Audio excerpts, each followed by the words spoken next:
तो कुछ कहानियां होती हैं जो सिर्फ डराती नहीं हैं, वो सीधा रूह में उतर जाती हैं। और आज हम एक ऐसी ही क्लासिक हॉरर कहानी माया एक पिशाचिनी के पीछे के अंधेरे और डरावने सच को समझने की कोशिश करेंगे। कहानी की शुरुआत होती है एक भयंकर तूफानी रात से। हमारा हीरो आर्यन रुद्रपुर की बदनाम माया निवास हवेली पहुंचता है, लेकिन टैक्सी ड्राइवर इतना डरा हुआ है कि वो उसे हवेली से बहुत पहले ही उतार देता है और जाते जाते बस इतना कहता है, साहब जान बचेगी तो ही पैसे काम आएंगे। यहीं से डर का असली खेल शुरू होता है। अब सोचिए, घनघोर बारिश हो रही है और आर्यन किसी तरह भीगता हुआ उस पुरानी हवेली के गेट तक पहुंचता है। वहां उसकी मुलाकात होती है हवेली के एक अजीब से केयरटेकर रामू काका से, एक ऐसी जगह पर जहां सूरज ढलने के बाद कोई परिंदा भी पर नहीं मारता। जैसे ही आर्यन अंदर कदम रखता है, उसे दो बातें खटकती हैं। एक तो रामू काका की ये पहेली जैसी बातें, और दूसरी उस धूल भरी सीलन वाली हवेली में चमेली के परफ्यूम की बहुत बहुत तेज खुशबू। रामू काका कहते हैं ये खुशबू उसकी मौजूदगी का सबूत है, पर किसकी? और अब हवेली अपना असली रंग दिखाना शुरू कर देती है। एक के बाद एक ऐसी अजीबोगरीब घटनाएं होने लगती हैं जो चीख चीख के कह रही थीं कि आर्यन का यहाँ आना किसी को बिल्कुल पसंद नहीं आया। और फिर जो होता है वो किसी के भी होश उड़ाने के लिए काफी है। पहले एक भारी भरकम अलमारी अपने आप खिसकती है, फिर सालों से बंद पड़ी घड़ी अचानक टिक टिक करने लगती है। दादाजी की तस्वीर पर ऐसे निशान बन जाते हैं जैसे किसी ने नाखूनों से खरोंचा हो। आर्यन भागने की कोशिश करता है तो दरवाजा ही जाम हो जाता है, और फिर पीतल का एक भारी गुलदस्ता हवा में तैरता हुआ सीधा उसकी तरफ आता है। यह सब कोई इत्तेफाक नहीं था, ये एक सीधी धमकी थी। उस गुलदस्ते से बाल बाल बचने के बाद आर्यन को यकीन हो जाता है इस हवेली में जो भी है वो सिर्फ डराना नहीं चाहती, वो जान लेना चाहती है।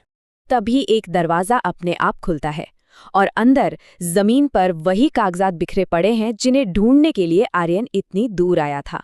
लेकिन जैसे ही वो कागज उठाने के लिए कमरे में जाता है, दरवाज़ा इतनी जोर से बंद होता है कि पूरी हवेली हिल जाती है। वो फंस चुका था, ये एक जाल था। अंधेरे में कांपते हाथों से आर्यन अपना लाइटर जलाता है और उस छोटी सी रोशनी में उसे जो दिखता है वो दिल दहला देने वाला है।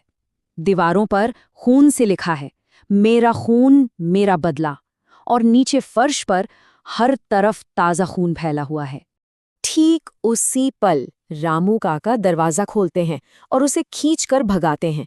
वो उसे एक गुप्त रास्ते से ले जाते हैं और जब आर्यन माचिस जलाकर देखता है तो उसके पैरों तले जमीन खिसक जाती है। उस सुरंग की दीवारें हजारों इंसानी खोपड़ियों से बनी हुई थीं। ये वो बदनसीब लोग थे जो इस हवेली से कभी बाहर नहीं निकल पाए। किसी तरह वो दोनों भागकर हवेली के पीछे बने एक छोटे से मंदिर में पहुंचते हैं, जहां वो शैतानी ताकत नहीं आ सकती। और अब वक्त आ गया था उस राज से पर्दा उठाने का जो दशकों से इन दीवारों में दफन था। यहाँ से कहानी जाती है फ्लैशबैक में। रामू काका बताना शुरू करते हैं कि ये सब कब और कैसे शुरू हुआ। तो चलिए अब हम चलते हैं 80 के दशक में, जब इस हवेली में मातम नहीं बल्कि रौनक हुआ करती थी। पर आगे बढ़ने से पहले ये जानना जरूरी है कि ये पिशाचिनी आखिर होती क्या है। ये एक ऐसी राक्षसी है जो अपनी खूबसूरती के जाल में इंसानों को फंसाती है और फिर उनकी जवानी और उनका खून पीकर हमेशा जवान रहती है, और अमावस्या की रात इसकी ताकत कई गुना बढ़ जाती है।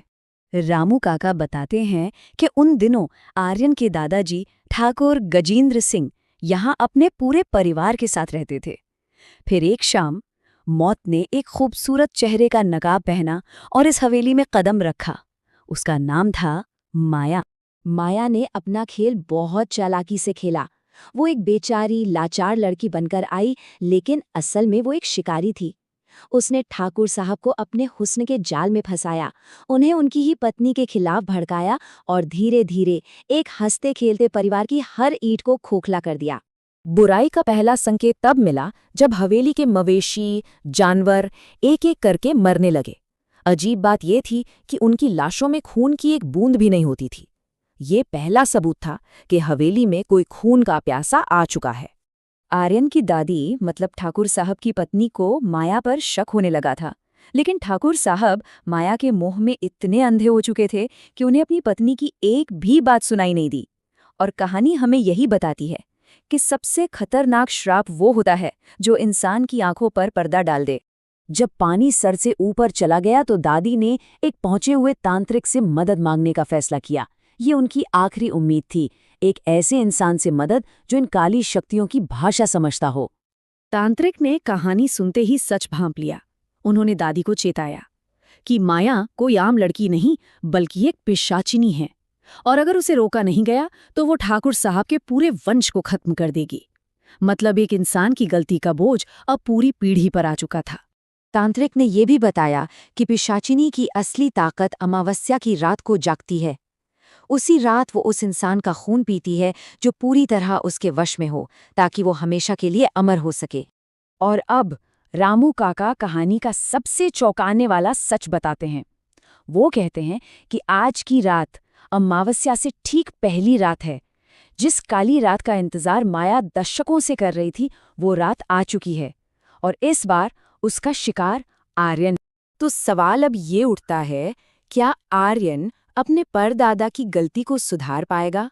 और सबसे बड़ा सवाल, क्या खून से पैदा हुआ ये श्राप खून के रिश्ते से ही तोड़ा जा सकता है?